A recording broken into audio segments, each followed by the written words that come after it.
सबको लगा कि सब कुछ खत्म हो गया, लेकिन अगली सुबह रवि ने जो देखा, पापा! पापा! उसने क्वार्टर नंबर 221 का डर और बढ़ा दिया।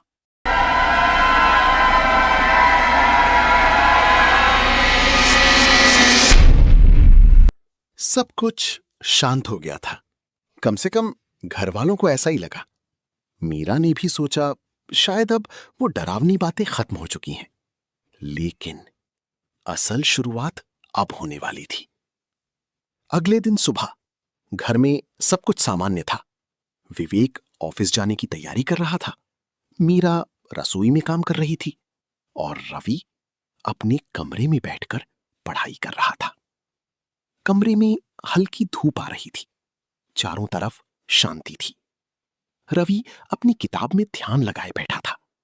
तभी उसे लगा जैसे कमरे के बाहर कोई धीरे धीरे चल रहा हो।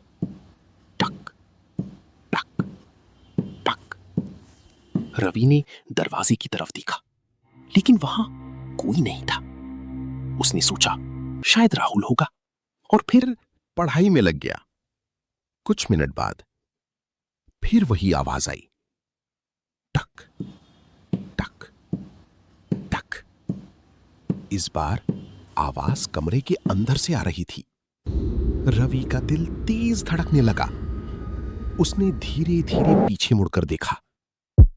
कमरा खाली था, लेकिन दीवार पर एक लंबी सी परछाई हिल रही थी, जबकि कमरे में कोई खड़ा ही नहीं था।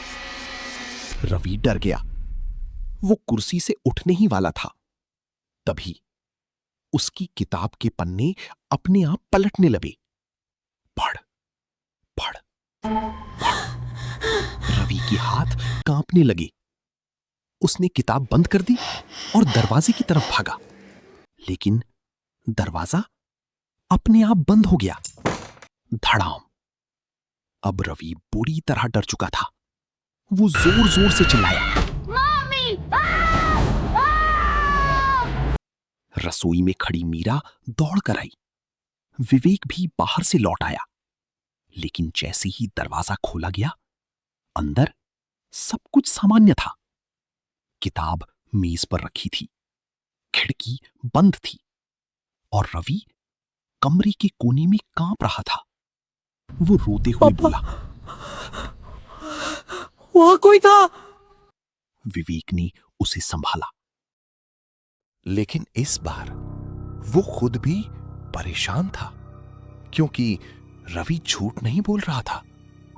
उस रात घर में किसी को नींद नहीं आई। मीरा बार बार दरवाजे की तरफ देख रही थी। राहुल मां के पास चिपक कर सो गया और रवि चुपचाप छत को घूर रहा था।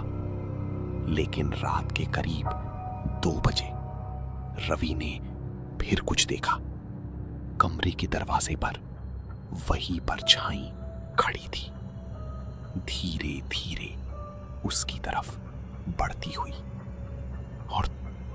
और तभी उसने एक आवाज सुनी, अब तेरी बारी है। रवि चीख पड़ा, पापा! और यहीं से क्वार्टर नंबर 221 का डर पूरे परिवार पर टूट पड़ा।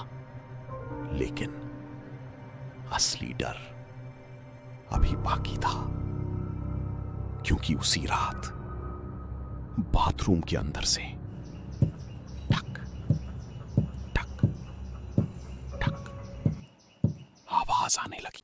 अगर जानना चाहते हो बाथरूम के अंदर कौन था, तो कमेंट में लिखो पार्ट 3।